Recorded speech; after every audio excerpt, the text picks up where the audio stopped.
श्री स्वस्थानी परमेश्वरी नमः। चन्दन अक्षता फुल लिएर हात जोड्ने। यम ब्रह्मा वरुणेन्द्र रुद्र मरुत स्तवन्ति दिव्यैस्तवैः वेदै साङ्गपद क्रमोपनिषदैः गायन्ति यं सामगाः। ध्यानावस्थित तद्गतेन मनसा पश्यन्ति यं योगिनो यस्यां तं न विदुः सुरासुरगणा देवाय तस्मै नमः। श्रीमत्चन्दनचर्चितो ज्वलवपु शुक्लाम्बरा मल्लिका मालालङ्कृतकुण्डला प्रविलसन् मुक्ता बलिशोभिता सर्वज्ञाननिदान पुस्तकधारी रुद्राक्षमालाधरी वाग्देवी वदनाम्बुजे वसतु मे त्रैलोक्यमाता चिरं। मुखं करोति वाचालं पङ्गुं लङ्घयते गिरिं यत्कृपातमहं वन्दे परमानन्दमाधवं। नमो भगवते तस्मै व्यासायामित तेजसे यस्य प्रसादात् वक्ष्यामि नारायण कथामिमं।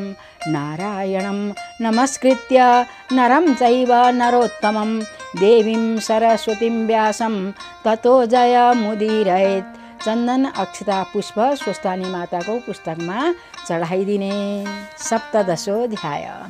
कुमारजी आज्ञा गर्नुहुन्छ, हे अगस्त्य मुनि, श्री महादेव राजहंसका राजा भई मानसरोवरमा अनेक हंसिनीहरूसित मिली जल क्रीडा गरी बस्नु भएको थियो। त्यही बेलामा विष्णुलाई साह्रै वेगसँग आएको देखि हंसरूप श्री महादेव आज्ञा गर्नुहुन्छ, हे विष्णु, यस्तो चाँडो बेगले म कहाँ किन आउनुभयो? तपाईँलाई के दुःख पर्यो?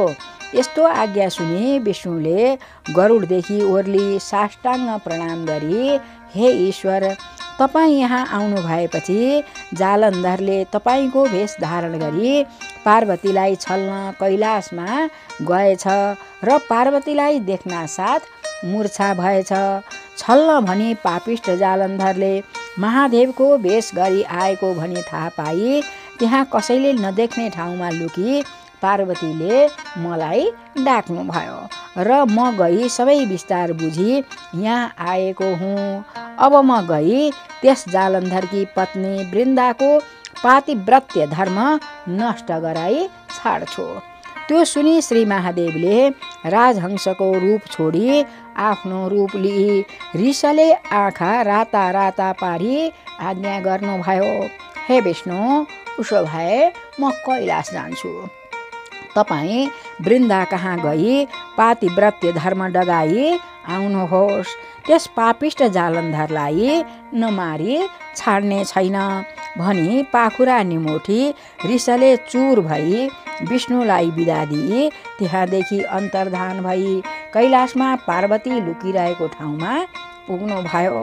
श्री महादेव आएको पार्वतीले देखि पाउ धोई दण्डवत प्रणाम गरी, हे स्वामी भनी जालन्धर आएको वृत्तान्त कहिन्। तब महादेव आज्ञा गर्नुहुन्छ, हे पार्वती, त्यस जालन्धरलाई म नमारी छोड्ने छैन। विष्णु वृन्दाको सत्य डगाउन गइरहेछन्। आउने बित्तिकै युद्ध गरी जालन्धरलाई मारौँला। यसरी शिव पार्वती दुवै कुरा गरिरहे। हे अगस्त्य मुनि, उता विष्णु जालन्धरको भेष लिई अन्तपुरमा जानुभयो र जालन्धर रूप विष्णु आएको देखि वृन्दाले आफ्ना स्वामी जालन्धर आए भनी ढोकामा आई पाउ धुवाई भित्र लगी कोठामा राखी भन्न लागिन्, हे स्वामी, तपाईँले पार्वतीलाई छल गर्न जानुभएको कसो गरी आउनुभयो? पार्वती मभन्दा कत्तिकै राम्री रहेछन्, सो सब हाल बताउनुहोस् भन्दा भेषधारी श्री विष्णु आज्ञा गर्नुहुन्छ, हे वृन्दे, पार्वतीलाई छल गर्न सकिने रहेनछ। किनभने गिरिजाका घरभित्र जाँदा ढोकामा बसेका डरलाग्दा द्वारपालदेखि डराई म फर्किआएँ।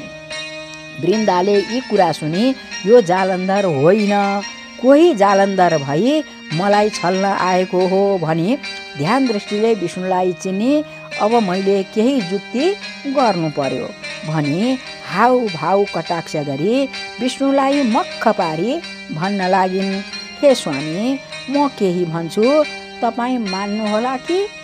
भेषधारी विष्णुले जे भने पनि मान्दछु भने वाचा गर्नुभयो र वृन्दाले अरू कुरा केही होइन, म नहाउन्जेल यहीँ बसिरहनुहोला भनी विष्णुलाई कोठामा थुनी आफू अर्कै घरमा गई बसिरहन्। अहिले आउली भरे आउली भन्दैमा 5-6 दिन बिते, त्यही पनि वृन्दा आइनन् र विष्णु चिन्ता गर्न लाग्नु भयो। अब कसो गरौँ? यसै बसिरहँ भने श्री महादेवले के भन्नुहोला? जाउँ भने बाचाले हारे, कसरी जाउँ भनी चिन्तना गरिरहनु भएको थियो। उताति विष्णु गएका यत्तिका दिन भयो, त्यही पनि फर्केनन् भनी ध्यान दृष्टिले श्री महादेवले विचार गरी हेरेर पार्वतीसित आज्ञा गर्नुभयो। हे उमादेवी, वृन्दालाई छल गर्न गएका विष्णुलाई वृन्दाले छली कोठामा थुनी राखेकी रहेछ भनी आफ्ना मायाले 16 वर्षका उमेरको खुबै राम्रो भिक्षुक सृष्टि गरी आज्ञा भयो। हे भिक्षुक, तिमी अन्तपुरमा जालन्धरका घरमा गई जालन्धरकी स्त्री वृन्दाले कोठामा थुनी राखेका विष्णुलाई मागी ल्याऊ। यति श्री महादेवको आज्ञा सुनि हवस् भनी ती भिक्षुकले जालन्धरका घरमा गई भिक्षा मागे।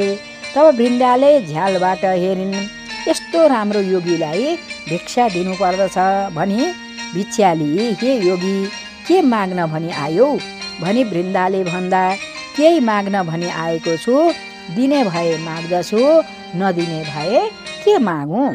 यति योगीले भनेको सुनेर मैले दिरहुने कुरा मसँग भएको जे सुकै मागे पनि दिन्छु भनी बाचा बाँधिन्। अनि भिक्षुकले अरू केही होइन, तिमीले थुनी राखेको मानिसलाई माग्दछु, तँ एउटा देऊ भनी मागे। वृन्दाले मनमा विचार गरिन्, अब के गरौँ? यो योगीले छल गरी बाचा गराई माग्यो, दिउँ भने कसरी दिउँ, नदिउँ भने बाचाले हारिसके, जे सुकै भए तापनि बाचा हार्नु हुँदैन भनी आफूले कोठामा थुनी राखेको भेषधारी विष्णुलाई बाहिर ल्याई योगीलाई दिई पठाइन्। यसरी विष्णुलाई साथ लिई योगी बाहिर निस्की त्यहाँदेखि अन्तर्धान भई कैलाशमा गएर श्री महादेवलाई सबै वृत्तान्त सुनाए। अनि पछि विष्णु बाहिर आई मनमा विचार गर्न लाग्नुभयो, अब कसो गरौँ? वृन्दाको सत्य डगाउन आएको झन् उसैबाट थुनिएर बस्नु पर्यो। महादेवले के भन्नुभयो होला भने गरुडमा सवार भई कैलाशमा जानुभयो। विष्णु गरुडमा चढी जाँदा गरुडका शब्दले पार्वतीलाई देख्दा मूर्छा भइरहेको जालन्धर मूर्छाबाट बिउजी के को शब्द रहेछ भनी हेर्दा विष्णु कैलाशको रेखदेख गरी हिँड्दा रहेछन्। पार्वतीलाई छल्न सकिने रहेनछ। अब यहाँ नबसो, घर जाउँ भनी आफ्नो घर गयो। हे अगस्त्य मुनि, विष्णुले श्री महादेव पार्वती कहाँ पुगी प्रणाम गरी एकातिर अलग्गै बसिरहनु भयो र महादेवले आज्ञा गर्नुभयो, हे विष्णु, वृन्दालाई छल्न गएको यतिका दिनसम्म के गरिरहनु भयो? वृन्दाको सत्य डगाउन सक्नुभयो? यति श्री महादेवको वचन सुनि विष्णु बिन्ती गर्नुहुन्छ, हे ईश्वर, तपाईँको आज्ञाले म गएँ, तर उहाँ वृन्दाले छली म नफर्कुन्जेल यही कोठामा बसिरहनु भनी मलाई बाचा गराई आफू निस्किन्। वृन्दा आउलिन् भनी बस्दा बस्दा यतिका दिन बितिसके। बाचाले हारेको हुनाले आउन नसकी त्यसै खुम्चेर बसेको थिएँ। पछि एउटा योगीका साथ लगाई छोडिदिँदा तपाईँको दर्शन गर्न आएँ। त्यो सुनेर श्री महादेवले ब्रह्मा विष्णु आदि 33 कोटी देवता, यक्ष गन्धर्व किन्नर नन्दी भृङ्गी प्रमथगण भूत र प्रेत समेत जम्मा गरी आज्ञा दिनुभयो, हे देवता हो, पापिष्ट जालन्धरलाई तिमीहरू गई मारिआओ। यस्तो आज्ञा सुनेर सबै देवता हवस् भने जान तयार भए। अनि महादेवले नारदलाई डाकी, हे नारद, जालन्धर कहाँ गई तिमीसँग युद्ध गर्न देवताहरू आउन लागे, तयार हौ भन भन्ने यस्तो आज्ञा गर्नुभयो। नारद ऋषि हवस् भने जालन्धरका घर गए। हे अगस्त्य मुनि, जालन्धर कैलाशबाट फर्की आफ्नो घर गयो र वृन्दाले आफ्ना स्वामी जालन्धरलाई आएको देख्दा गोडा धुवाई भित्र लगी भन्न लागिन्, हे स्वामी, उमादेवीलाई छल गर्न जानुभएको कसो भयो? त्यो सुनि जालन्धर भन्छ, हे प्रिय, त्यो कुरा भन्दछु सुन। यहाँबाट कैलाशमा गएँ। महादेवको भेष गरी जाँदा उमादेवीले देखिन् र सुलको कमण्डलु लिई मेरा गोडा धुन ढोकामा आइन्। तब मैले देखेँ, ओहो, राम्रीमा तिनी भन्दा अरू यो पृथ्वीमा हुन मुस्किल छ। उमादेवीको मुख देख्न साथ मेरो होस हवासै उड्यो र मूर्छा भई भूमिमा गिरेको थिएँ। पछि चेत पाएर उठी हेर्दा उमादेवी कता गइन् कुन्नी केही थाहा पाइन र फर्की आएँ। यस्ता जालन्धरका वचन सुनि वृन्दा बिन्ती गर्दछिन्, हे स्वामी, तपाईँ जानु भएपछि विष्णुले तपाईँको भेष लिई मलाई छल गर्न भनी आएका थिए। मैले चिनी कोठामा थुनी धेरै दिनसम्म राखेकी थिएँ। पछि खुबै राम्रो एउटा अनौठो योगीले आई माग्दा दिई पठाएँ। यति वृन्दाको वचन सुनि जालन्धर खुब रिसाएर, हे वृन्दा, त्यसो भए उमादेवीलाई छल नगरी छोड्ने छैन, फेरि जान्छु भनी बाहिर निस्केको मात्र थियो। श्री महादेवले पठाएका नारद ऋषिसँग भेट हुँदा, हे जालन्धर, कहाँ जान लाग्यौ भनी नारदले सोधे। जालन्धरले भिक्षा माग्न जान्छु भन्यो र त्यो सुनेर नारद भन्दछन्, हे जालन्धर, तिमीले किन यस्तो झुटा कुरा गरेको? तिमी जान लागेको काम मैले थाहा पाएँ। तिमी उमादेवीलाई छल गर्न भनी जान लागेका हौ। उहाँ तिमीसँग युद्ध गर्न ब्रह्मा विष्णु आदि सब देवता तयार भई मलाई खबर दिन पठाएको हो। तिमी अन्त जान पछि नलाग, आफ्नो जो चाहिने सरजाम तयार गर। नारदका कुरा सुनि जालन्धरले त्यसो भए म फर्कन्छु भनी फर्की आफ्नी स्त्रीसित अब म लडाईँ गर्न जान्छु, घरमा स्याहार सम्भार गरे भनी वृन्दासित बिदा भई त्रिशूल लिई आफ्ना सबै सेना जम्मा गरी देवतासँग युद्ध गर्न भनी कैलाशतिर लाग्यो। नारदले जालन्धरलाई खबर दिई फर्की श्री महादेव कहाँ पुगी दण्डवत प्रणाम गरी जालन्धरसँगको वृत्तान्त सबै कहे। त्यो सुनि श्री महादेवले ब्रह्मा विष्णु आदि सब देवतालाई युद्ध गर्न जाओ भनी बिदा दिनुभयो। त्यहाँपछि सब देवता बाजा बजाउँदै सिंहनादले गर्दै कैलाशदेखि निस्के। बाटोमा दुवै तर्फका सेना भिडेर घोर घमासानको युद्ध भयो। देवताहरूले कोलाहल शब्द गर्दै अघि सर्दै अनेक शस्त्र छोडे। ब्रह्माले रजोगुण छोडे। देवताहरूले छोडेको अस्त्र शस्त्रले जालन्धरलाई केही गर्न सकेन र दिगदार भई आफ्ना आफ्ना शस्त्रास्त्र झिकी चुप लागि रहे। अनि इन्द्रले रिसाएर वज्र छोडे, त्यसले पनि केही गर्न सकेन। जालन्धर नटेरी तृण जत्तिको पनि नमानी चुप लागिरह्यो। फेरि वैकुण्ठनाथ विष्णुले रुसले चोर भएर पाञ्चजन्य शङ्ख बजाई कौमुदी गदा घुमाएर छोड्नु भयो। त्यो गदाले पनि जालन्धरलाई छुँदै छोएन। त्यसै गरी आफ्ना शस्त्र अस्त्र बराबर देवताहरू छोड्दै गए, तर ती सबै केही गर्न सक्दैनथे। केही सिप नचल्दा नारायणले अब यसरी भएन भनी श्री महादेवका पास गई बिन्ती गर्नुभयो, हे ईश्वर, जालन्धरलाई मार्न हामीले कोसिस गर्यौँ तर सकेनौँ। तपाईँ बाहेक अर्काको सामर्थ्य छैन, तपाईँ नै जानु पर्यो। यति विष्णुको वचन सुनि श्री महादेव आज्ञा गर्नु चाहिँ, हे विष्णु, त्यो जालन्धरलाई आफ्नी स्त्री वृन्दाको पतिव्रता धर्मले गर्दा कसैले मार्न सक्दैन। तसर्थ तपाईँले आफ्ना मायाले छोपी जालन्धरको भेष लिई अन्तपुरमा गई छल गरी वृन्दाको पतिव्रता धर्म नष्ट गराउनु पर्यो। म गई जालन्धरलाई मार्दछु।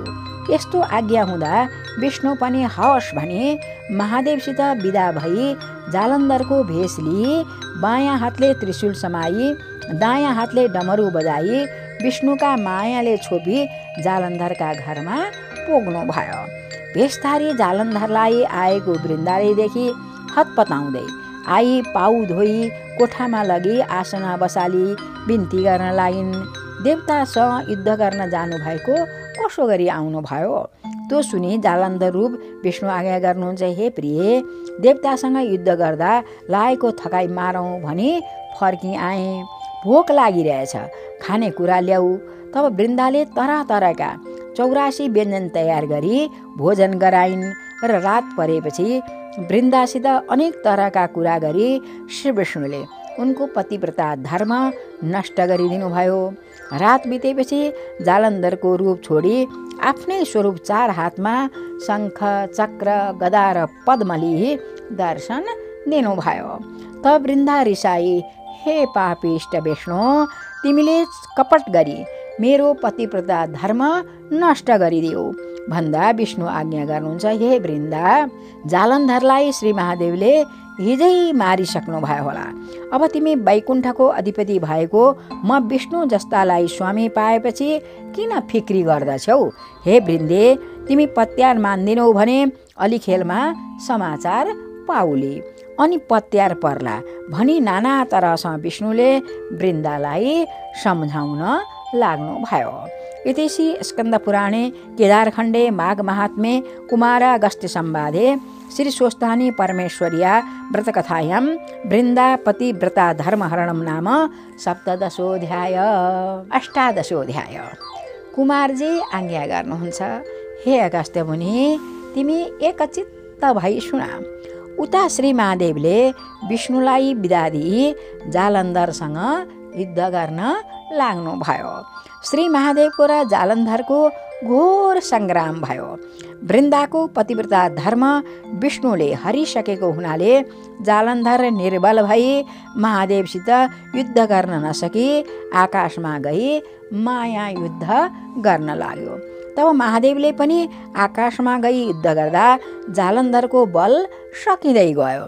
त्योदेखि श्री महादेवले अब त वृन्दाको सत्य विष्णुले डगाइसकेछन् भन्ने थाहा पाई आफ्ना हातमा रहेको त्रिशूल उठाई तिनै आँखाबाट आगको ज्वाला निकाली रिसले चुर भई जालन्धरको छातीमा रोप्नु भयो। त्यो त्रिशूलको पीडाले जालन्धर मरी अन्तपुरका चोकका बीचमा ठुलो आवाज गरी पछाडिन पुग्यो र त्यो आवाज सुनि के को शब्द आयो भनी हेर्न जाँदा आफ्ना स्वामी जालन्धरको मरेको शरीर पछाडिन आएको देखि वृन्दाले तरह तरहको विलाप गर्न लागिन्। हे स्वामी, यस्तो अवस्थामा मलाई एक्लै छोडी तपाईँ कहाँ जानुभयो? पापिष्ट विष्णुले छल गर्दा तपाईँको यो अवस्था भयो। हे नाथ, तपाईँ बिना अब कसरी बाँच्ने? तपाईँ जहाँ जानुहुन्छ मलाई पनि उहीँ लैजानुहोस् भनी केश फिजाई विष्णुको मुख हेरी भन्न लागिन्, हे पापिष्ट विष्णु, तिमीले जाल गरी मेरो पतिव्रता धर्म नष्ट गराइदिँदा आज मेरा स्वामीको यस्तो अवस्था भयो। अब तिमीलाई श्राप दिन्छु। घाँस हुनु परोस्, रुख भई रहनु परोस्, ढुङ्गा भई रहनु परोस्, झार भई रहनु परोस्, यति 4 कुरा तिमीलाई श्राप दिए भनी विष्णुलाई श्राप दिई जालन्धरसँग सती गई प्राण छाडिन्।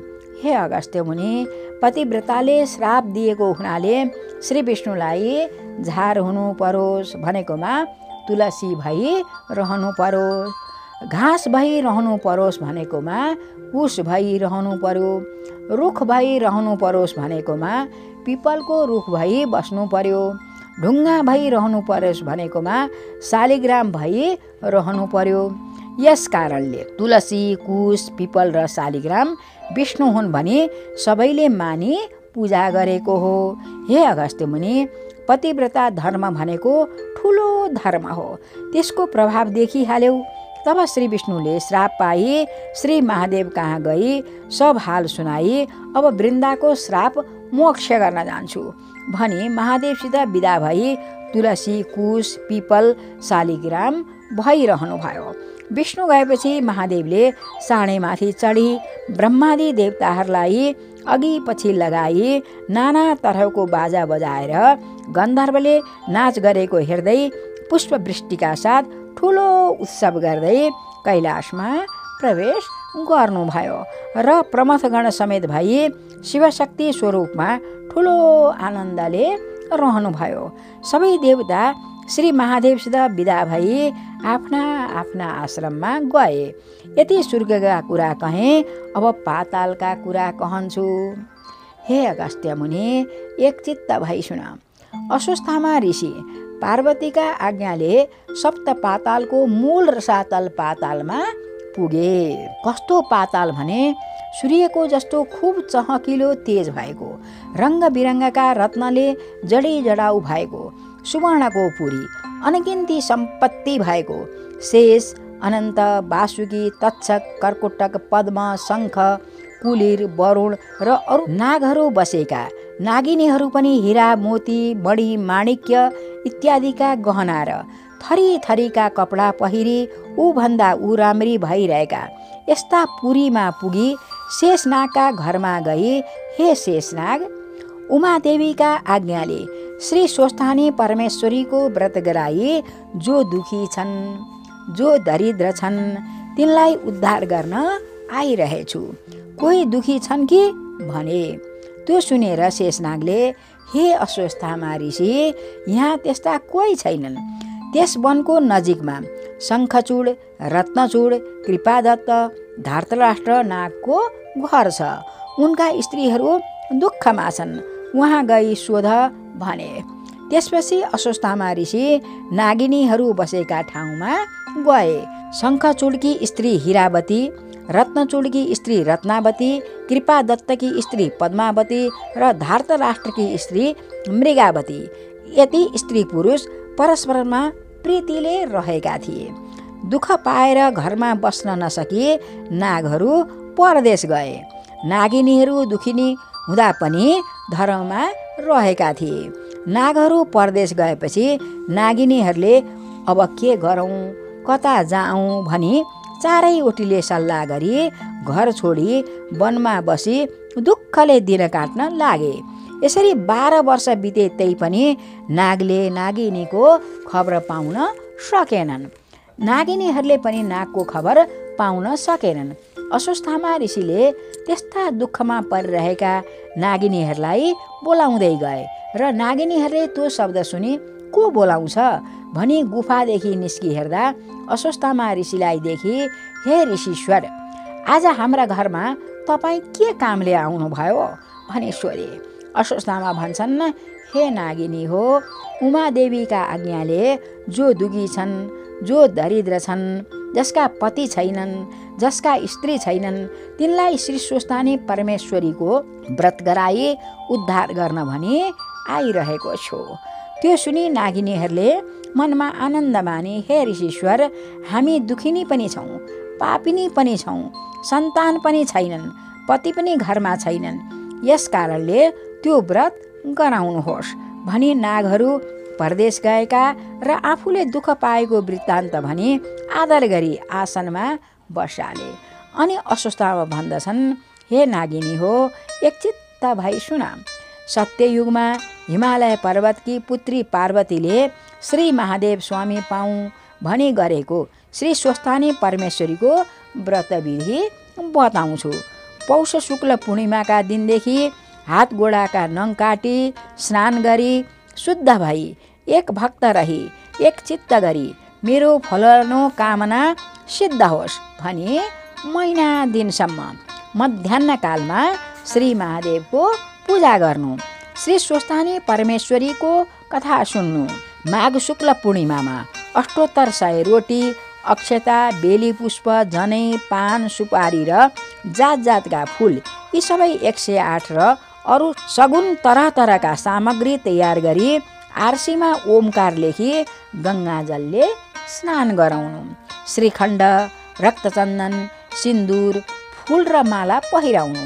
धूप, दीप, नैवेद्य, वस्त्र, कस्तुरी र भेटी चढाउनु। श्री स्वस्थानी परमेश्वरीको पूजा गर्नु, अर्घ दिनु, ध्यान, जप र स्तोत्र पाठ गर्नु। अनि प्रसाद झिकी अष्टोत्तर 100मा 8 रोटी, 8 अक्षता, 8 बेली पुष्प, 8 जनै, 8 पान, 8 सुपारी सगुन समेत आफ्ना पतिलाई दिनु। पति नभए छोरालाई दिनु, छोरा भन्नाले आफूसँगै बस्ने आफ्नो उत्तराधिकारी सम्झनु। छोरा नभए मित छोरालाई, मित छोरा पनि नभए जुन कामना गरी आफूले व्रत गरेको छ मेरो सोही कामना सिद्ध होस् भनी गङ्गामा लगी बगाउनु। 100 रोटी आफूले फलाहार गर्नु, राति जागराम गरिरहनु। श्री स्वस्थानीका व्रतको प्रभावले तिमीहरूको दुःख नाश हुनेछ, नागहरू पनि आइपुग्नेछन्, इच्छा सिद्धि होला, यसमा अन्यथा नमान। यति अस्वस्थामाले भनेपछि नागिनीहरू बहुतै खुसी भई हामी स्त्री जातिलाई त्यस्तो ज्ञान कहाँ होला र, तपाईँ नै बसी त्यो व्रत गराई हामी अभागिनीहरूलाई उद्धार गरी जानुहोस् भनी घर लगी श्रद्धापूर्वक भोजन गराई घरमा बसाली राखे। यहाँ पछि पौष शुक्ल पूर्णिमाको दिन आयो र विधिपूर्वक व्रतको आरम्भ गराए। महिना दिन पुग्यो र माघ शुक्ल पूर्णिमाका दिन सबै सामग्री तयार गराई श्री स्वस्थानी परमेश्वरीको पूजा गराइसकी ऋषिले हे नागिनी हो अर्घ दिई ध्यान जप र स्तोत्र पाठ गर भनेर नागिनीहरूले अर्घ दिई अञ्जली बाँधी हे ईश्वरी हामी पापिनीका पूजादेखि खुसी भई यस दुःखका समुद्रदेखि पार गर्नुहोस् भनी स्तुति गर्दैमा पूर्व दिशादेखि 1000 सूर्यको जस्तो तेज भएकी श्री स्वस्थानी परमेश्वरीले प्रत्यक्ष भई दर्शन दिनु भई हे भक्तजन तिमीहरूका भक्तिदेखि म खुसी भएँ, वरदान ल्याऊ भन्नुभयो। ईश्वरीले आज्ञा गरेको सुनि नागिनीहरूले हे ईश्वरी हाम्रा नागहरू चाँडै आइपुगुन्, दुःख नाश होस् भनी मागे। ईश्वरीले तथास्तु भनी वरदान दिई अन्तर्ध्यान हुनुभयो। नागिनीहरूले प्रसाद झिक्न लाग्दा श्री स्वस्थानी परमेश्वरीका व्रतका प्रभावले नागहरू आइपुगे र नागिनीहरूले मनमा आनन्द मानी श्री स्वस्थानी परमेश्वरीका प्रसादमा 8 अक्षता, 8 रोटी, 8 बेली पुष्प, 8 जनै, 8 सुपारी सगुन समेत आफ्ना आफ्ना पतिलाई दिई प्रणाम गरे। अस्वस्थामा ऋषिलाई श्रद्धापूर्वक दक्षिणा दिई भोजन गराए। ऋषि विदा भई आश्रममा गए। नाग नागिनीहरू त्यस दिनदेखि असङ्ख्य सम्पत्ति पाई ठुलो आनन्दले रहे। इति श्री स्कन्द पुराणे केदारखण्डे माघ महात्म्ये कुमारागस्त्य संवादे श्री स्वस्थानी परमेश्वर्या व्रतकथायाम् अस्वस्थामा ऋषि पाताल प्रवेशो नामो 18 19 कुमारजी आज्ञा गर्नुहुन्छ। हे अगस्त्य मुनि यति पातालका कुरा कहे, अब मर्त्य मण्डलका कुरा भन्दछु। मर्त्य मण्डलका दक्षिण भागमा ब्रह्मपुर नाम गरेको सहर छ। त्यहाँ ब्राह्मणहरू असङ्ख्य सम्पत्ति पाई वेद पुराण र नाना शास्त्रहरूको अभ्यास र आफ्ना ब्रह्मकर्ममा रहेका थिए। त्यसै नगरमा शिवभट्ट नाम गरेका ब्राह्मण अति गरिब थिए। गरिब भए पनि ती ब्राह्मणलाई लोभ भने पटक्कै थिएन। आफ्नो कर्म छोड्दैन्थे, झुटो बोल्दैन्थे। तिनकी सती नाउँकी ब्राह्मणी थिइन्। स्त्री पुरुष बहुतै मिलेका थिए। तिनीहरूले घरमा सम्पत्ति नहुँदा धेरै दुःख पाए। एक दिन शिवभट्ट ब्राह्मणले आफ्नी ब्राह्मणीसित भने, हे प्रिय, हाम्रा घरमा सम्पत्ति छैन, यसैले दुःख पाउँछौँ। अब सम्पत्ति कमाउन सिद्धि गणेशको सेवा गरौँ भनी दुवै स्त्री पुरुषले 8 दिनमा मङ्गलबारका बिहानी पख महाकष्ट गरी श्रद्धापूर्वक पूजा गरी सेवा गर्न लागे। त्यसो गर्दा गर्दै 8-10 वर्ष बिते। तब एक दिन सिद्धि गणेश प्रसन्न भएर आफ्नो दर्शन दिई, हे शिवभट्ट ब्राह्मण, हे सती ब्राह्मणी, तिमीहरूले गरेको सेवादेखि म खुसी भएँ। जे इच्छा छ वरदान ल्याऊ भनी गणेशले आज्ञा गरेको सुन्दा शिवभट्ट ब्राह्मणले साष्टाङ्ग प्रणाम गरी अञ्जली बाँधी, हे गणनायक, अरू के वरदान मागौँ? पूर्व जन्ममा दान नगरेको हुनाले यस जन्ममा सम्पत्ति नभई दुःख पाइरहेछौँ। सम्पत्ति कमाउनको इच्छाले तपाईँको सेवा गरिरहेका छौँ। सम्पत्ति दिई हाम्रो दुःख छुटाउनुहोस् भनी बिन्ती गरे। त्यो सुनेर गणेशजीले हे शिवभट्ट, आजका 8 दिनमा मङ्गलबारको बिहानी पख यहाँ आई यसै गरी मेरो पूजा गर्नु। त्यसबेला मेरा अगाडि जे देखौला त्यो आफ्ना घरमा लगी तसलामा राखी माथिबाट तसलैले छोपिदिनु। 4 दिन पुगेपछि माथिबाट छोपेको तसला उघारी हेर्नु, सुन भई रहनेछ। अनि सम्पत्ति पाई खुसी हौला। तिमीलाई सम्पत्ति होस्, वरदान दिई घर जाऊ भन्नुभयो। गणेशले आज्ञा गरेको सुनि दुवै दम्पतिले आनन्द मानी गणेशलाई प्रणाम गरी आफ्ना घर फिरे। सिद्धिविनायक पनि अन्तर्ध्यान हुनुभयो। 8 दिनपछि मङ्गलबारका बिहानी पख पूजाको सामग्री लिई ती दुवै दम्पति सिद्धिविनायकका स्थानमा गए र सिद्धिविनायकको अगाडि एउटा लड्डु देखे। सधैँका झैँ पूजा गरी त्यो लड्डु घरमा लगे तसलामा राखी तसलाले नै छोपिदिए। 4 दिन पुग्यो र उघारी हेर्दा सुनको लड्डु भइरहेको देखेर खुसी भई यत्नसँग राखे। त्यस दिनदेखि शिवभट्ट ब्राह्मण र सती ब्राह्मणी असङ्ख्य सम्पत्ति पाई खुसी भए। 10 घर डुली भिक्षा मागी खाने शिवभट्ट ब्राह्मणले सम्पत्ति पाएपछि आफ्नै स्त्रीसित भने, हे सती ब्राह्मणी, पूर्व जन्ममा दान नगरेकाले यस जन्ममा दरिद्र भई दुःख पायौँ। सिद्धिविनायकका कृपाले सम्पत्ति पाई धनी भयौँ।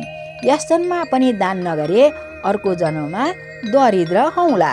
यसकारण दान धर्म गर्दै गरौँ भने दुवै स्त्री पुरुषले नित्य गङ्गामा गई स्नान गरी हरिहर अर्थात् विष्णु र शिवजीको पूजा गरी सुवर्णादि नाना द्रव्य दान गरी घर आउँथे। दान धर्म गर्नाले शिवभट्ट ब्राह्मणको सम्पत्ति बढ्दै गयो। त्यो देखि एक दिन उनले आफ्नी स्त्रीसित भने, हे सती, हाम्रा सन्तान छैनन्, वृद्ध अवस्था भयो, सम्पत्तिले मात्र के गर्नु, को रक्षा गरिदेला।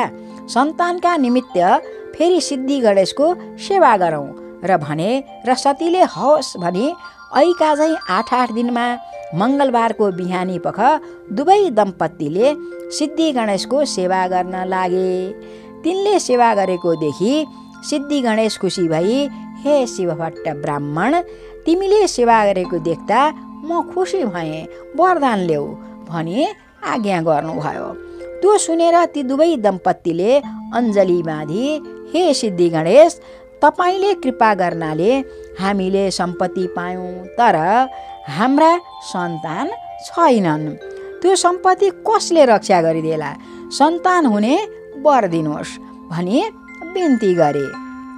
त्यो सुनेर सिद्धि गणेश आज्ञा गर्नुहुन्छ, आजको 8औं दिन मङ्गलबारमा यसै गरी आई पूजा गर्नु र त्यस बेलामा एक गाई आई तिम्रो मुखमा हेरी रहलिन्। तिमीले पनि गाईको मुखमा हेरी पूजा गर्नु।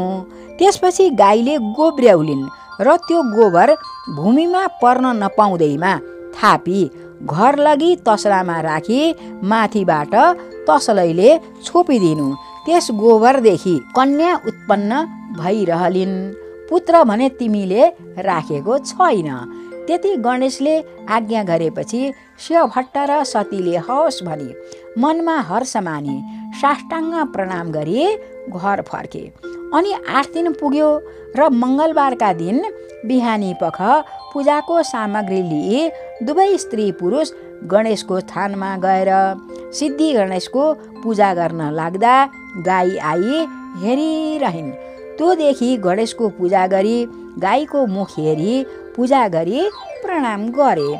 अनि गाईले गोब्र्याइन् र शिवभट्टले त्यो गोबर भूमिमा पर्न नपाउँदैमा चाँडै हातमा थापी सिद्धि गणेशलाई प्रदक्षिणा गरी दुवै स्त्री पुरुषले घर गई त्यो गोबर तसलामा राखी माथिबाट तसलैले छोपिदिए।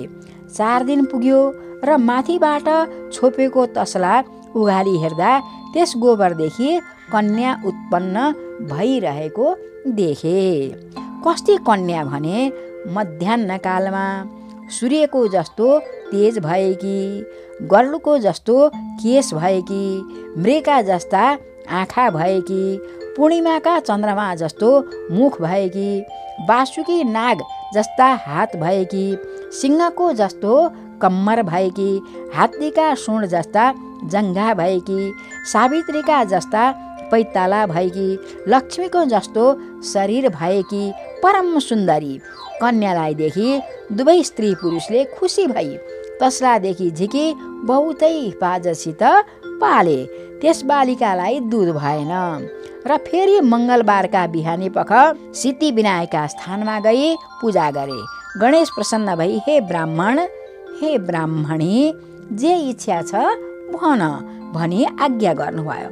शिवभट्ट ब्राह्मण भन्छन्, हे गणेशजी, तपाईँका कृपाले सम्पत्ति पनि भयो, सन्तान पनि भयो, त्यस बालिकालाई खुवाउने दुध भएन, यही बिन्ती गर्न आइरहेको छु। यति शिवभट्टको कुरा सुनि त्यस शिशुलाई दुध दिए भनी गणेश अन्तर्ध्यान हुनुभयो। शिवभट्ट ब्राह्मण र सती ब्राह्मणी हवस् भनी घर फिरे। सती ब्राह्मणीले घर आई आफ्ना स्तन निचोरी हेर्दा दुध आयो र त्यस शिशुलाई दुध पिउन दिई बढाइन्। जस्तै सीता उत्पन्न हुँदा जनक राजालाई आनन्द भएथ्यो, त्यस्तै ती बालिका उत्पन्न हुँदा तिनीहरूलाई आनन्द भयो। आफ्ना मर्यादाले ब्राह्मणहरूलाई डाकी विधिसित न्वारण गराए। ब्राह्मणहरूले, हे शिवभट्ट, गाईका गोबरदेखि उत्पन्न भएकी हुनाले यस बालिकाको नाम गोमयाबाट गोमा भयो भनी नाम राखी यो भाग्यमानी हुनेछ, सबै लोकले मान्नेछन् भने। यति ब्राह्मणहरूले भनेपछि शिवभट्ट ब्राह्मणले श्रद्धापूर्वक दक्षिणा दिई भोजन गराए र ब्राह्मणहरू आफ्ना आफ्ना आश्रममा गए। अनि पछि ती कन्या शुक्ल पक्षका चन्द्रमा झैँ दिनदिनै बढ्दै गई 5 वर्षकी भइन्। सधैँ दुवै स्त्री पुरुषले, हे पुत्री गोमा, हामी स्नान गरी आउँछौँ, तैँले पूजा गर्ने अक्षता केलाई राखेस् भनी अराई गङ्गामा गई उहाँ स्नान गरी हरिहरको पूजा गरी सुवर्ण आदि द्रव्य दान गरी घर आउँथे। शिवभट्ट ब्राह्मण र सती ब्राह्मणीले दान गर्दा इन्द्रको सहर अमरावती काप्न थाल्यो। इन्द्रले डराई 33 कोटी देवता समेत भई कैलाश पर्वतमा गई श्री महादेवसित बिन्ती गरे, हे जगदीश्वर, मर्त्य मण्डलका दक्षिणी भागमा ब्रह्मपुर नाउँको एक सहर छ।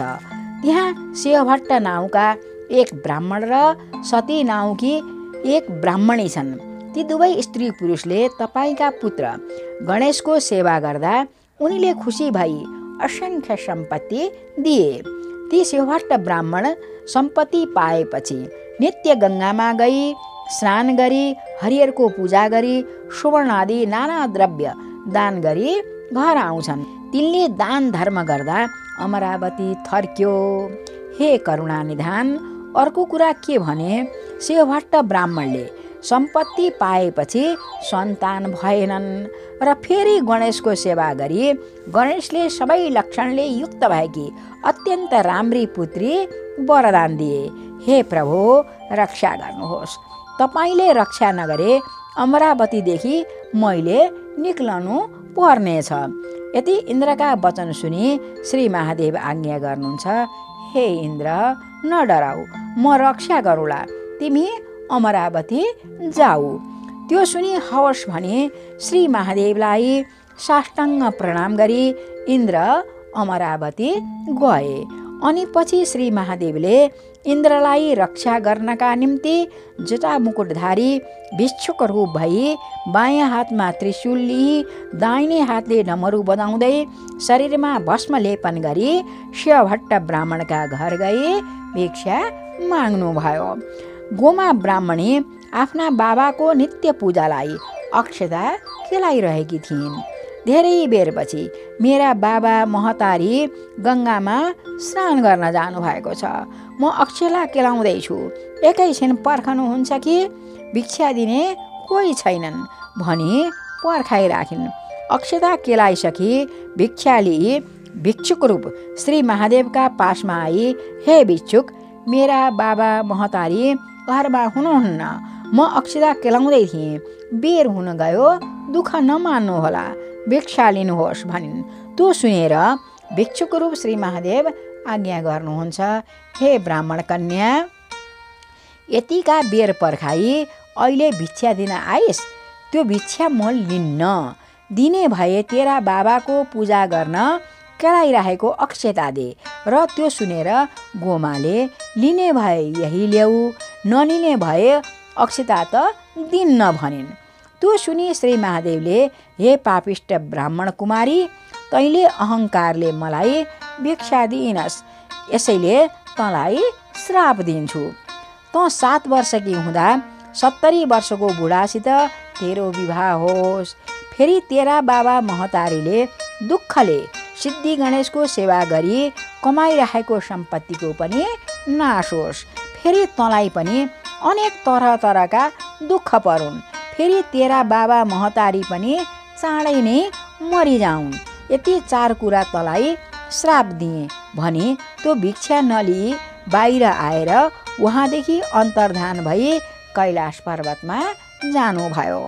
इति श्री स्कन्दपुराणे केदारखण्डे माघ महात्म्ये कुमारागस्त्य संवादे श्री स्वस्थानी परमेश्वर्या व्रतकथायां गोमयोत्पत्तिर्नाम 19विंशोऽध्याय। कुमारजी आज्ञा गर्नुहुन्छ, हे अगस्त्य मुनि, गोमा भिक्षुक रूप श्री महादेवको श्राप पाई आकुल भई रोइरहेकी थिइन्। गङ्गामा स्नान गर्न गएका शिवभट्ट ब्राह्मण सती ब्राह्मणीले स्नान गरी हरिहरको पूजा गरी सुवर्णादि नाना द्रव्य दान गरी घर फिर्दा गोमालाई रोइरहेको देखि, हे पुत्री, किन रोइस्, के दुःख पर्यो भनी सोधे। गोमाले भिक्षुक रूप श्री महादेवले भिक्षा माग्न आएको कुरा, अक्षता भिक्षा मागेको कुरा, श्राप गरी गएको कुरा सबै भनिन्। त्यो सुनेर आमा बाबु भन्दछन्, हे छोरी, त्यो के महादेव हो र, त्यसले दिएको श्राप लाग्ला? भिक्षुकले त्यसो भन्यो भन्दैमा यसरी रुनु ठिक छैन, नरौ भनी बुझाए। त्यहाँपछि गोमा कन्या 6 वर्ष पुगी 7 मा लागिन्। शिवभट्टले सती ब्राह्मणीसित सल्लाह गरी गोमाको कन्यादान गर्न भनी ठाउँ ठाउँमा कुल घरानको केटो खोज्न पठाए। जगदीश्वर श्री महादेवले श्राप दिएकाले कहीँ केटो पाउन सकेनन् र शिवभट्ट ब्राह्मण आफै गई जताततै खोजी हिँडे। आफूले भने जस्तो केटो पाउन सकेनन् र फेरि गङ्गामा पुगी स्नान गर्न लागेका ब्राह्मणहरूलाई हेरे।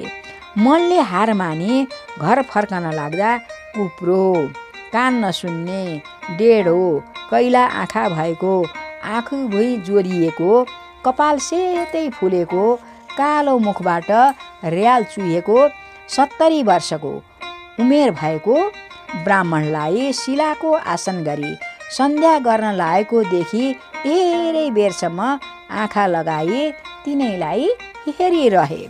ती ब्राह्मणले सन्ध्या गरिसके, तिमीले मलाई धेरै बेरसम्म हेरिराख्यौ किन हो? तिमी को हौ? कहाँबाट आयो? भनी सोधे। शिवभट्टले भने, म शिवभट्ट नाउँको ब्राह्मण हुँ। मेरा घरमा एक कन्या छ।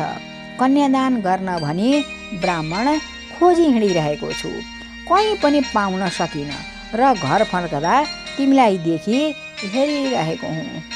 तिमी को हौ? यदि शिवभट्टले भनेको सुनि शिवशर्मा भन्दछन्, हे शिवभट्ट, म पनि शिवशर्मा नाउँको ब्राह्मण हुँ। 16 वर्षका उमेरदेखि कसैले कन्यादान गर्दछन् कि भनी हिँडिरहेछु। मलाई कन्यादान गर्ने कोही मिलेन। आज मेरा भाग्यले तिमीलाई भेटाएँ। ईश्वरका कृपाले दुवैको काम हुने भयो। हे पिता, म माथि दया गरी तपाईँकी पुत्री मलाई कृपा गर्नुहोस्। करजोरी सहस्र बिन्ती छ। ब्राह्मण भई यो उमेर भयो, अझ मेरो विवाह भएको छैन। अब तपाईँले कृपा गरे कन्यादान पाउने थिएँ। यति शिवशर्माले भनेको सुनि शिवभट्ट भन्दछन्, यस उमेरको तिमीलाई मेरी बालक छोरी कसरी दिउँ? फेरि यस्ता कुरूपलाई कामदेवकी स्त्री रतै जस्ती मेरी छोरी सुहाउँदिन। शिवशर्मा भन्छन्, हे शिवभट्ट, त्यसो नभन, ती कन्या मलाई देऊ। तिमीले हुन्न भने म हत्या गरी मर्नेछु। त्यो सुनेर शिवभट्ट ब्राह्मण मनमा विचार गर्दछन्, अब हत्या लिउँ कि गोमा कन्या यसलाई दिउँ? कन्या नदिए हत्या गरी मर्नेछ, ब्रह्महत्या कसरी लिनु? त्यसको कर्ममा यस्तै लेखेको रहेछ, म के गरौँ? उस दिन श्राप गरी जाने भिक्षुक श्री महादेव नै रहेछन्। उनको श्राप उल्लङ्घन गर्न इन्द्रले पनि सकेनन्, रावणले पनि सकेन, म जस्ताले कसरी सकुँला? यस्तो विचार गरी खुब पिर मानेर शिवशर्मा ब्राह्मणलाई साथमा लिई घर गए। सती ब्राह्मणीले शिवशर्मा ब्राह्मणलाई साथमा लिई आफ्ना स्वामी घर आएको देखि, हे स्वामी, त्यो कसलाई लिई आउनु भयो भनी सोधिन्। शिवभट्टले भने, हे सती, यी शिवशर्मा नाउँका ब्राह्मण हुन्। गोमालाई कन्यादान दिने ब्राह्मण खोजी हिँडे, कहीँ पाउन सकिन र घर जानु पर्यो भनी आउँदा यिनी गङ्गाका तीरमा बसी सन्ध्या गर्न लागेका रहेछन्।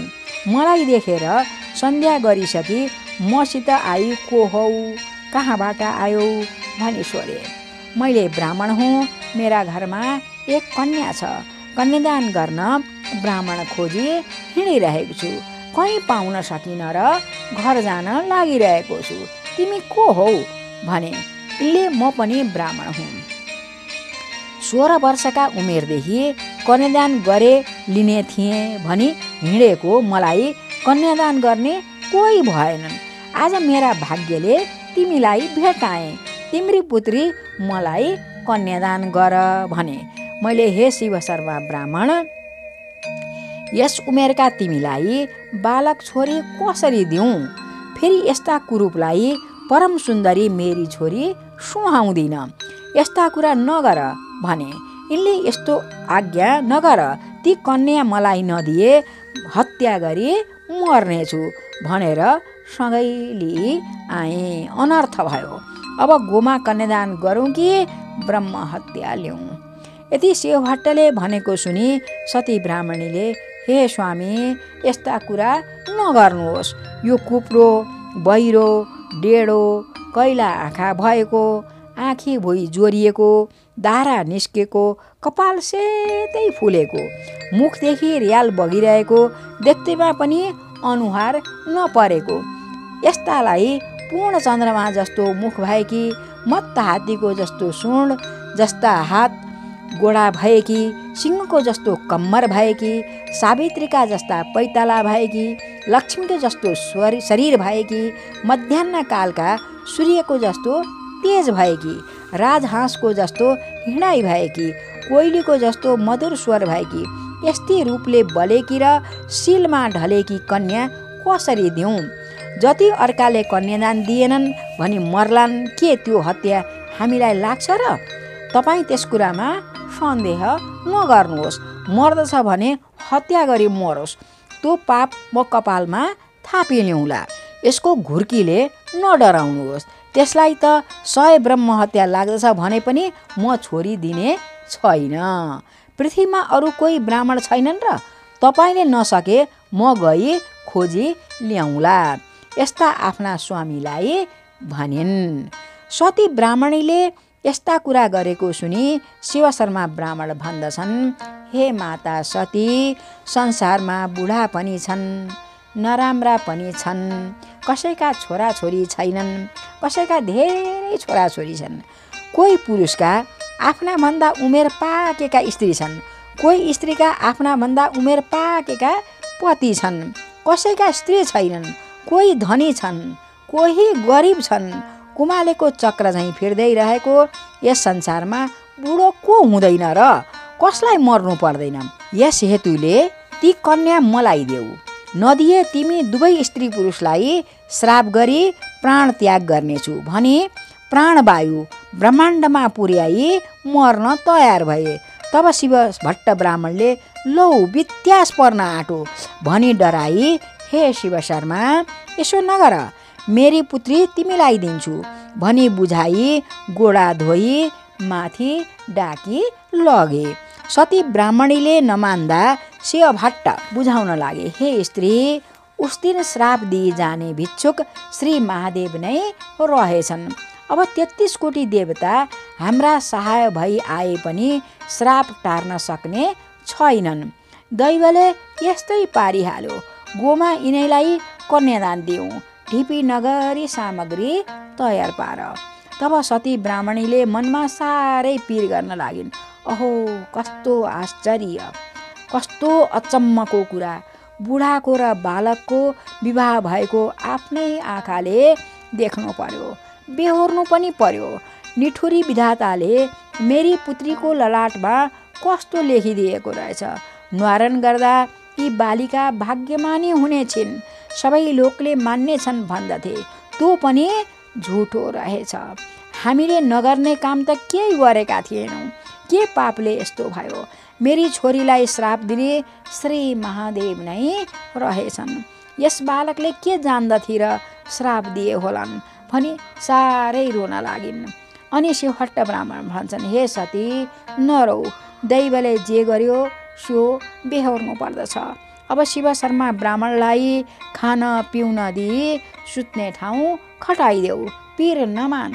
त्यो सुनेर ब्राह्मणीले अनेक तरह तरहका सामग्री तयार गरी खान पिउन दिइन्, सुत्नलाई ठाउँ पनि खटाइदिन्। शिव शर्मा सुत्न गएपछि आफ्नी छोरीलाई डाकी, हे नानी तिम्रो विवाह हुन लाग्यो, त्यस ब्राह्मणलाई कन्यादान गर्दछौँ, किनभने उस दिन तिमीलाई श्राप दिने भिक्षुक श्री महादेव रहेछन्। तिमीलाई त्यो श्राप लाग्यो, हामीलाई दोष नदेऊ, तिमी पनि सुर्ता नगर, तिम्रा कर्मले यस्तै पारी ल्यायो, त्यो टार्न कोही सक्दैन भने आँखादेखि आँसु खसाली बडो प्रीतिले काखमा लिइन्। यति आफ्नी आमाले भनेको सुनि गोमा कन्या भन्दछिन्, हे आमा तपाईहरूको केही दोष छैन, मेरो कर्ममा यस्तै लेखेको रहेछ, त्यस्तै परिआयो। फेरि श्री महादेवले दिएको श्राप टार्न को सक्ला र। मैले अहङ्कार गरी भिक्षुक रूप श्री महादेवलाई अनादर गरेकी थिएँ, त्यसको फल अहिले पाएँ। जुन मनुष्यले भिक्षा माग्न आएका भिक्षुकलाई त्यसै फर्काउला, त्यो अवश्यै यस्तो अवस्थामा पर्ला। जसले भिक्षुकलाई सन्तोष गरी पठाउला, त्यसले यो लोक र परलोक सपार्ला। हे आमा पिर नमान्नुहोस्, बुढा भए पनि, खोरन्डो भए पनि, दरिद्र भए पनि, रोगी भए पनि, पापी भए पनि मलाई दैवले पारी ल्यायो।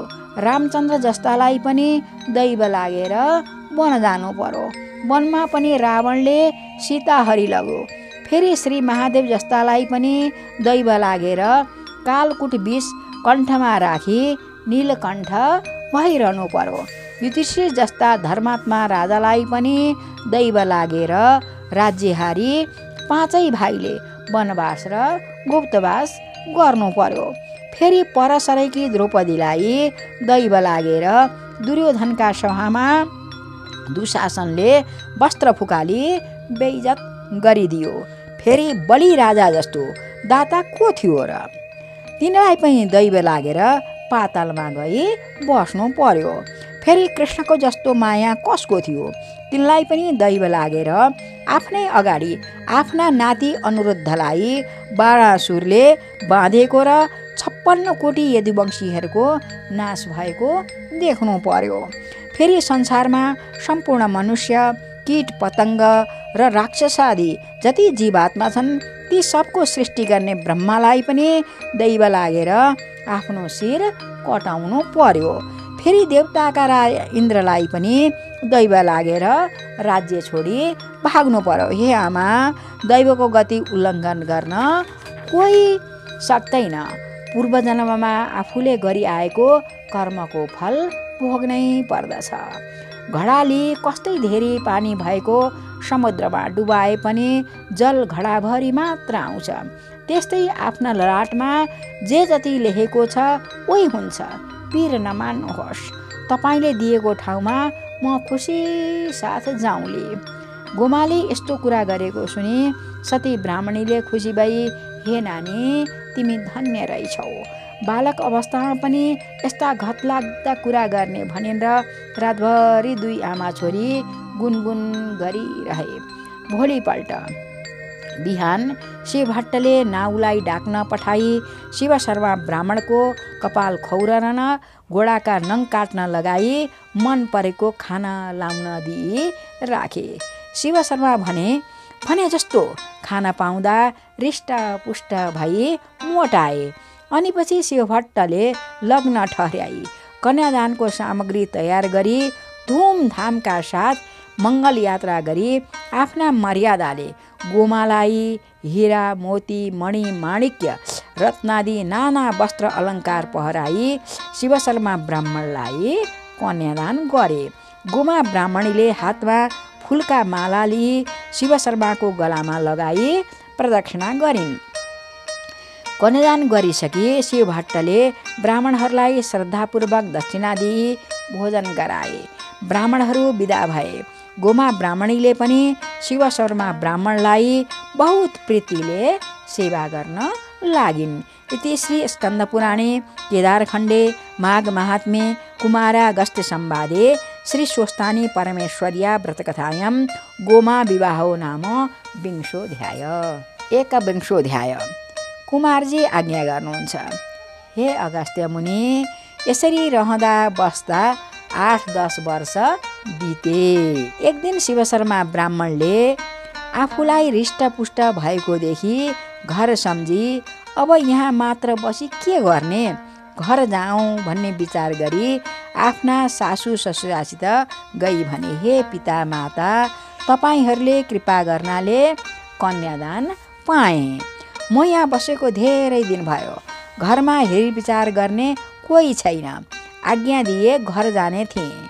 त्यो सुनेर शिवभट्ट भन्छन्, हे ज्वाइँ, यो पनि तपाईँकै घर हो। हाम्रो पो को छ र? हामी पनि तपाईँकै हौँ। सम्पत्ति पनि तपाईँकै हो। जान्छु भनी नभन्नुहोस्। शिवशर्मा फेरि भन्दछन्, त्यस्तो आज्ञा नहोस्। एकपटक जान दिनुहोस्। घरको विचार गरी बरु फेरि चाँडै आउँला। मेरो पनि त को छ र? बाउ पनि तपाईँ, आमा पनि तपाईँ, इष्टमित्र पनि तपाईँ, गुरु पनि तपाईँ, हित गर्ने पनि तपाईँ, देवता पनि तपाईँ, मन परेको खाना लाउन दिई पाल्ने पनि तपाईँ। यस्ता तपाईँलाई छोडी म कता जाउँला र?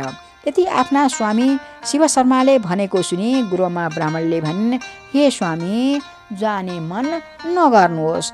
तपाईँ जाने भए मलाई पनि सँगै लैजानुहोस्। म एक्लै जान दिने छैन। तपाईँ बिना यहाँ म कसरी रहूँली? यति गोमाले भनेको सुनि शिवशर्मा भन्छन्, हे प्रिय, तिम्रो किशोर अवस्था छ। मसँग जान सक्दिनौ, किनभने हाम्रो घर धेरै टाढा छ। पर्वत चढ्नुपर्छ। धेरै दिन वनमा बास गर्नुपर्छ। वनमा नाना जन्तुको डर हुन्छ। तिमी आफ्ना इच्छामा खाइलाई बढेकी, कहिले घरदेखि ननिस्केकी, घाम पानीदेखि दुःख पाउली। फेरि मेरो वृद्ध अवस्था छ। कसैले बाटामा दगा गरी तिमीलाई हरि लैजाला। त्यसैले तिमी यहीँ बस। म घर गई खबर बुझी 2 महिनामा त आइपुगुला। 2 महिना भनेको कति हो र? त्यो सुनेर गुमा भन्दछिन्, हे स्वामी, तपाईँ 2 महिना भन्नुहुन्छ। तपाईँ नभई म 2 घडी पनि बस्न सक्दिनँ। शीत ताप र भोकदेखि दुःख पाउली। पर्वत चढ्नुपर्छ। वनमा बास बस्नुपर्छ। नाना जन्तुको डर हुन्छ भन्नुभयो। तपाईँको जोगत सो मेरो। तपाईँलाई छोडी म यहाँ बस्दिनँ। मलाई छोडी जानुभयो भने म हत्या गरी मर्नेछु। यति भनेको सुनि शिवशर्माले, हे प्रिय, त्यसो भए तिम्रा बाबा आमासित बिदा माग भने। गोमा ब्राह्मणीले आमा बाबुसित गई, पिता माता, म पनि मेरा स्वामीसित जान्छु, बिदा दिनुहोस् भनी बिदा मागिन्। आमा बाबुले, हे पुत्री गोमा, तिमी पनि जान्छु नभन, किनभने हाम्रो वृद्ध अवस्था भयो। छोरा भने पनि छोरी भने पनि तिमी एउटी छौ। तिमीले त्यस्तो भन्न लागे हाम्रो सम्भार को गर्ला? पानी पनि को पियाउला? तिमी पनि नभए हामी चन्द्रमा नभएको रात झैँ हुनेछौँ। जस्तै रामचन्द्र र सीता नहुँदा दशरथ राजाको प्राण गएथ्यो, त्यस्तै तिमी नहुँदा हाम्रो पनि प्राण जानेछ। यसैले हामी दुवै स्त्री पुरुषको सेवा गरी सम्पत्तिको स्याहार सम्भार गरी बस। तिम्रा पतिलाई जान देऊ, उनी 2 महिनामा त आइजान्छन्। यति आफ्ना बाबा महतारीको वचन सुनि फेरि गोवा भन्दैछन्, हे पिता माता, स्त्री जातिको सबै तीर्थ व्रत दान धर्म आफ्ना पति हुन्। आफ्ना पति भएसम्म तीर्थ व्रत दान धर्म केही गर्नु पर्दैन। सबै स्मृति पुराण तपाईँले हेर्नु भएकै छ। स्त्री जाति भई आफ्नै पतिलाई रिस गरी हेरे डेडी हुन्छन्, गाली गरे भकभके हुन्छन्, मुख लागे लाटी हुन्छन्, पददेखि लुकाई खाए कुकुर्नी हुन्छन्, झगडा गरे द्रोही हुन्छन्। यस कारणले मलाई नछेक्नुहोस्, जान दिनुहोस्। फेरि मेरा पति वृद्ध भएकाले मन नभए बाटामा कसले सम्भार गर्ला? फेरि संसारमा कसैका पनि बढेका छोरीले माइत बस्न हुँदैन, बरु फेरि चाँडै यहाँ आउँला। यति गोमाले भनेपछि आमा बाबुले, हे पुत्री, उसो भए हामी के भनौँ, जाऊ भने आँखादेखि आँसु बरबर खसाली थरी थरीका गहना कपडा पहराई धेरै धन दिई डोलीमा चढाई सहर बाहिरसम्म पुर्याउन गए र बाटोमा राम्रो गरी लगे भनी डोलेहरूलाई अराई शिवशर्मा ब्राह्मण र गोमा ब्राह्मणीसित हामीलाई नबिर्से चाँडो आए भने। गोमाका साथीहरूले पनि त्यसै भने। अनि गोमाले डोलीदेखि ओर्ली आमा र बाबुलाई साष्टाङ्ग प्रणाम गरी आफ्ना सङ्गी साथीहरूलाई पनि नबिर्से बस है भनी सबसित बिदा भई फेरि डोली चढी त्यहाँदेखि गइन्। इति श्री स्कन्द पुराणे केदारखण्डे माघ महात्म्ये कुमारागस्त्य संवादे श्री स्वस्थानी परमेश्वर्या व्रतकथायां शिवशर्मा ब्राह्मण स्वगृहगमनं नाम 21 कुमारजी आज्ञा गर्नुहुन्छ, हे अगस्त्य मुनि। अनि पछि शिवशर्मा ब्राह्मण र गोमा ब्राह्मणी त्यहाँबाट गएपछि शिवभट्ट र सतीले आँखाले देखुन्जेल हेरिरहे। देख्न छोडेपछि रुख चढी हेरे र देखिन छोडेपछि रुखैमा बसी बिलाप गर्न लागे। त्यस अवसरमा दैव संयोगले रुखको हाँगा भाँचियो र दुवै स्त्री पुरुष रुखदेखि खसी स्वर्ग गए। तब श्री महादेवका दूत आई उनीहरूलाई विमानमा राखी कैलाश पर्वत लिएर गए र ती शिवभट्ट ब्राह्मण र सती ब्राह्मणी दिव्य शरीरले कैलाशपुरीमा रहे।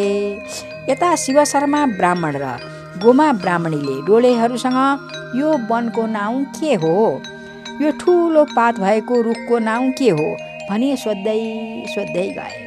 डोलेहरूले पनि यस वनको नाउँ यो हो, यस रुखको नाउँ यो हो भन्दै जाँदा धेरै टाढा पुगेपछि पोखरी भएको एउटा ठुलो वनमा पुग्दा झमक्क साँझ पर्यो र बास बसी सबैले खानपिन गरी सुते। थकाइले चुर भएकाले खुबसित निदाए। यसै बखतमा श्री महादेवका श्रापले चोरहरू आएर गोमाका आमा बाबाले दिएका सबै धन सम्पत्ति गहना दाइजोहरू चोरी लगे। बिहानी पख निद्राबाट बिउजी हेर्दा चोरी भएछ भनी गोमा साह्रै पिर गरी रुन लागिन्।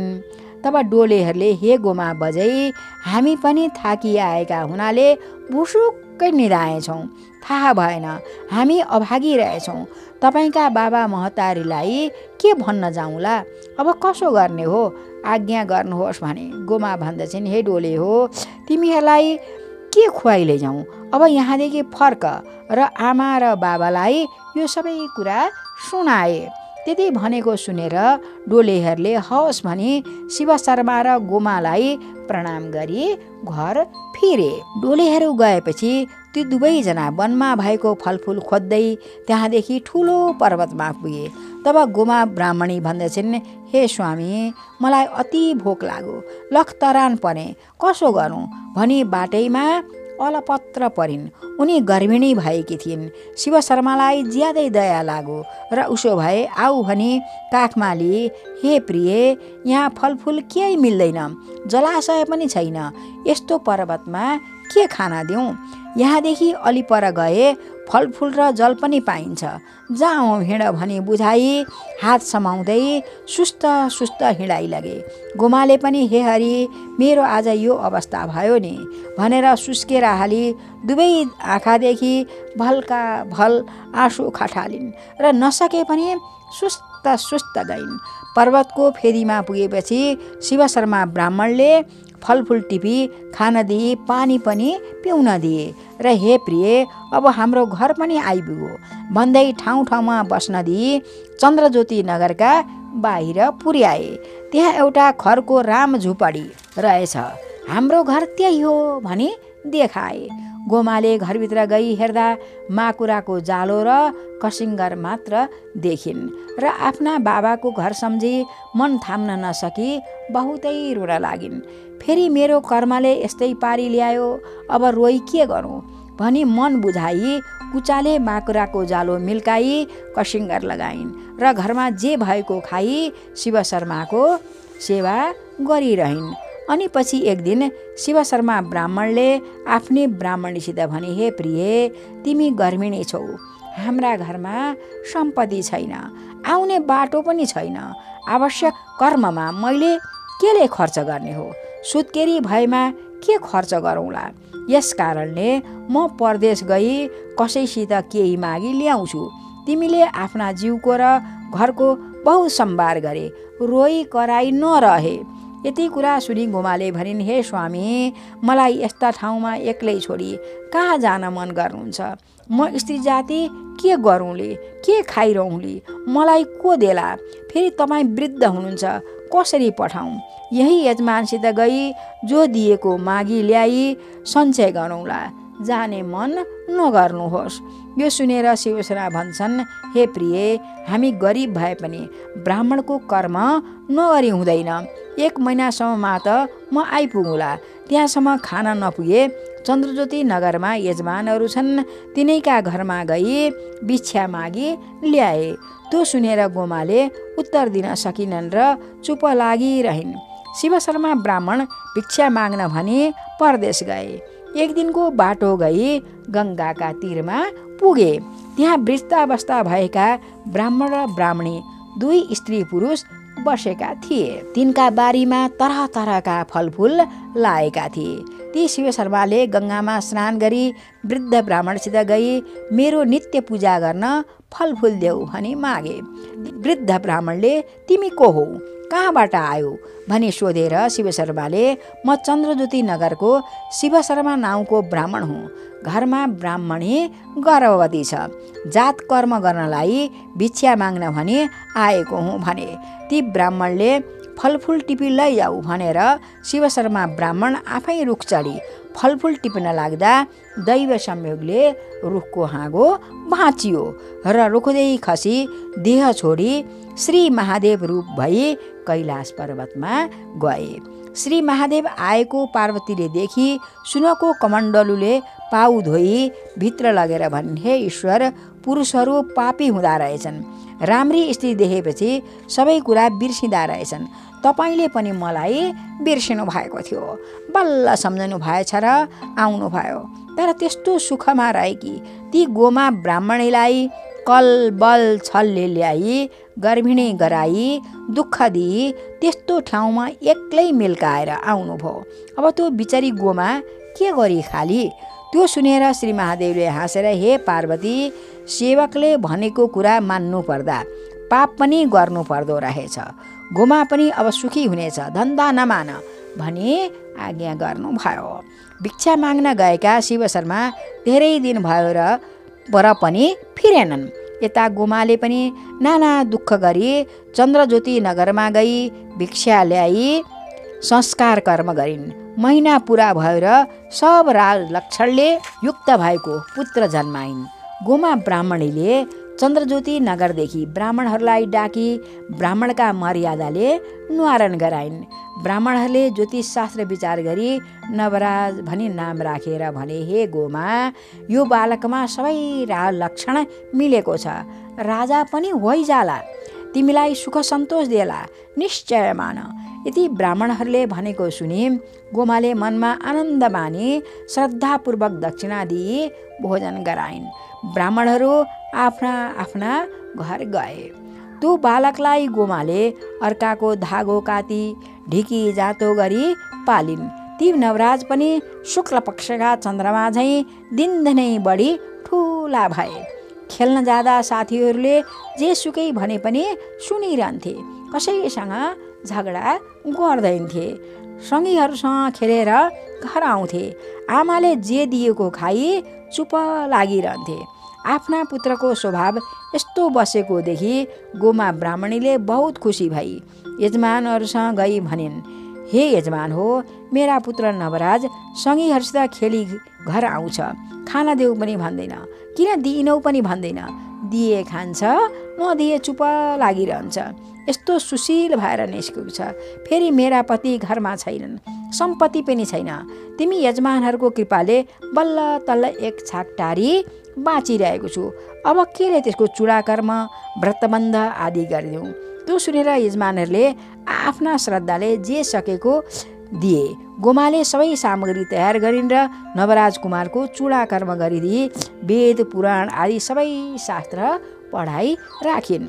नवराजसँग खुसी भएर एक दिन यजमानहरूले गोमासित गई भने, हे गोमा, नवराजको विवाह गर्ने भए वरुणपुरका अग्निस्वामी ब्राह्मणकी छोरी छन्, विवाह गरिदिउँ, सामग्री तयार गर।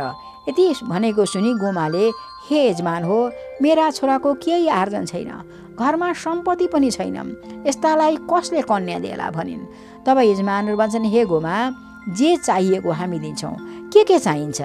यति सुनि गोमा खुसी भइन्। हे यजमान हो, तपाईँहरूले रक्षा गरिदिनु भयो, तपाईँहरूले यस्तो आज्ञा गरेपछि म किन नाइ भनुला र भनी विवाहलाई चाहिने सामग्री मागिन्। उनीहरूले सबै सामग्री तयार गरी सुदिनमा ब्राह्मणका मर्यादाले नवराजलाई वरुणपुरका अग्निस्वामीकी पुत्री चन्द्रावतीसँग विवाह गरिदिए। गोमा, नवराज र चन्द्रावती तीनजना जे भएको खाई मिलिजुली रहे। अनि एक दिन ती नवराज बाहिर खेल्न जाँदा तिनका सगीहरूले, हे ब्राह्मण, आजसम्म हामी नवराज भन्थ्यौँ, अब त्यसो होइन, त बिना बाबुको छोरा होस्, यसकारण बिना बाबु नाम राख्यौँ। तेरा बाबु भए नाम के हो, कसको पुत्र होस्, हामीलाई भन् भने।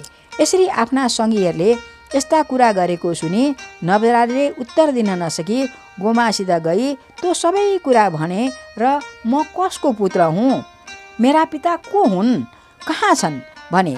त्यो सुनेर गोमाले वर्षाकालको मेघ वर्षे झैँ आँखाबाट बलिन्द्र धारा आँसु खसाली, हे पुत्र, तेरा बाबुको नाम शिव शर्मा हो, त गर्भमा छँदा जात कर्मादि गर्नलाई भिक्षा माग्न परदेश गएका आजसम्म आइपुगेनन्, केही कामले बसेका छन् कि अथवा छँदै छैनन् भनिन्। तब नवराज भन्छन्, हे आमा, उसो भए आज्ञा दिनुहोस्, पिता कहाँ बस्नु भएको छ, म गई खोजी ल्याउँछु। गोमा भन्छन्, हे बाबु, तेरो मुख हेरी तेरा बाबालाई बिर्सिरहेकी थिएँ, अब तैँले पनि छोडी गए, कसका आधारले रहूँली, फेरि तँ गएपछि बुहारी पनि बस्ने छैन, माइत जानेछ, यस कारणले जान्छु भनी नभन्। त्यो सुनेर नवराज फेरि भन्छन्, हे आमा, धर्मशास्त्रको वचन सुन्नुहोस्, पुत्रस्य परमो धर्म पितृद्धार समो नहि, पितृद्धारं न कुर्वन्ति सुखमिच्छन्ति ये जना, ते यान्ति नरकं घोरं यावत् चन्द्र दिवाकरौ। छोराको ठुलो धर्म भनेको पिताको उद्धार गर्नु हो। जुन छोरो पिताको उद्धार नगरी आफ्नो सुख भोगपछि मात्र लाग्दछ, त्यो जहाँसम्म चन्द्र सूर्य लहरान्, जहाँसम्म पृथ्वी रहलिन्, त्यहाँसम्म घोर नरकमा पर्नेछ। हे आमा, म गर्भमा छँदै गएका मेरा पिता मेरो यो उमेर भएर पनि किन आउनु भएन? मैले खोज खबर गर्नु पर्दैन र? बाँचेका भए सँगै लिई आउँला, स्वर्गीय भएका भए काजक्रिया गरी आउँला। यति पनि गर्न सकिनँ भने मैले जन्मेको के सार भयो र? मलाई कस्तै दुःख भए पनि जान्छु। हे आमा, तपाईँको सेवा गर्ने तपाईँकी बुहारी छँदैछ, मलाई बिदा दिनुहोस्। त्यो सुनेर गोमाले भनिन्, हे पुत्र, त धन्य रहेछस्। तेरो वचन सुन्दा म खुब खुसी भएँ। तेरो कल्याण होस्।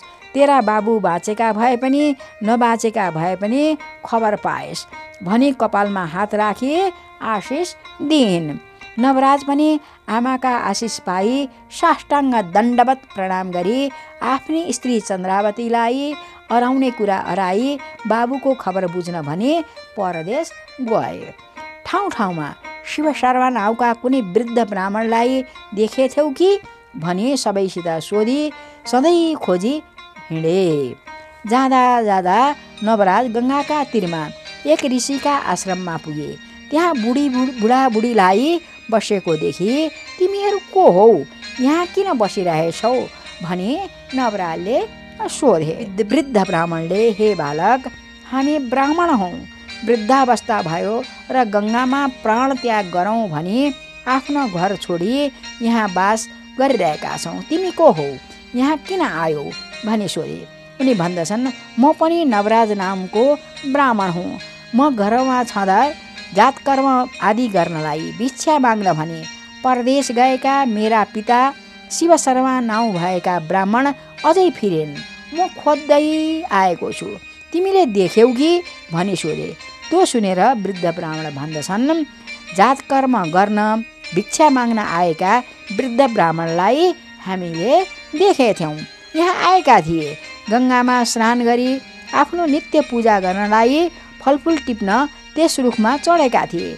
रुखको हाँगा भाँचियो र खसी मरे। हाडसम्म त अझै रहेको होला, त्यहाँ गई हेर भने। त्यो सुनेर नवराज रुखमुनि गएर त्यहाँ आफ्ना बाबुको हाडदेखि, हे पिता, मेरा निमित्त भिक्षा माग्न आउनुभएका तपाईँले मेरै मुख नदेखि यस्ता वनमा आई रुखदेखि खसी मर्नु पर्यो नि। अब यो कुरा महतारीसित गई कसरी गरौँला? मेरी महतारीले शोक गर्दा कसरी उहाँको मन बुझाउँला भनी तरले शोक गरी भूमिमा परी रुन कराउन लागे। अनि चित्त बुझाई हाड सबै बटुली गङ्गामा लगी संस्कार गरे र ब्राह्मणका मर्यादाले बाबुको क्रिया गरी अब कता जाउँ? घर जाउँ भने सम्पत्ति छैन। फेरि यो खबर भन्दा महतारीले शोक गरेको देख्नु छ। यसकारणले हुने भए कोही राजाको सेवा गरी केही धन कमाई जाउँ भनी सहरमा पसी राजाको सेवा गर्न लागे। इति श्री स्कन्दपुराणे केदारखण्डे माघ महात्म्ये कुमारागस्त्य संवादे श्री स्वस्थानी परमेश्वर्या व्रतकथायां शिवशर्मा ब्राह्मण परलोक गमनम नाम द्वाविंशोऽध्याय। सबैले पुष्पाञ्जलि लिई हात जोड्ने। उपनयतु मङ्गलं वः सकल जगन मङ्गलालय श्रीमान् दिनकर किरण निबोधित नवनलिन दल निवेक्षण कृष्ण काले वर्षतु पर्जन्य पृथिवी सस्यशालिनी तेषोऽयं क्षोभरहितो ब्राह्मण सन्तु निर्भया अपुत्रा पुत्रिण सन्तु पुत्रिण सन्तु पौत्रिण निर्धना सधना सन्तु जीवन्तु शरदां शतां तत्रैव गङ्गा यमुना च तत्र गोदावरी सिन्धु सरस्वती च तीर्थानि सर्वाणि वसन्ति तत्र यत्राचितोदार कथा प्रसङ्ग या कुन्देन्दु तुषारहार धवला या शुभ्रवस्त्रावृता या वीणा वरदण्ड मण्डितकरा या श्वेत पद्मासना या ब्रह्माच्युत शङ्करः प्रभृतिभिर्देवैः सदा वन्दिता सा मां पातु सरस्वती भगवती निःशेषजाड्यापहा कायेन वाचा मनसेन्द्रियैर्वा बुद्ध्यात्मना वा प्रकृति स्वभावात् करोमि यद्यत् सकलं परस्मै नारायणायेति समर्पयेतत् नारायणायेति समर्पयेतत्। पुष्पाञ्जलि पुस्तकमा चढाइदिएर आफ्ना मनोकामना पूर्ण होस् भनी स्वस्थानी मातालाई प्रणाम गर्ने। आजै सब्स्क्राइब गर्नुहोस् जय होस् टिभीलाई। उपचारका लागि भेट्नुहोस् ज्योतिष तथा तान्त्रिक गुरु हरि बोहराज्यूलाई। सम्पर्क नम्बर 98 44 21 24 35। ठेगाना सुकेदारा सृजना चोक काठमाडौँ।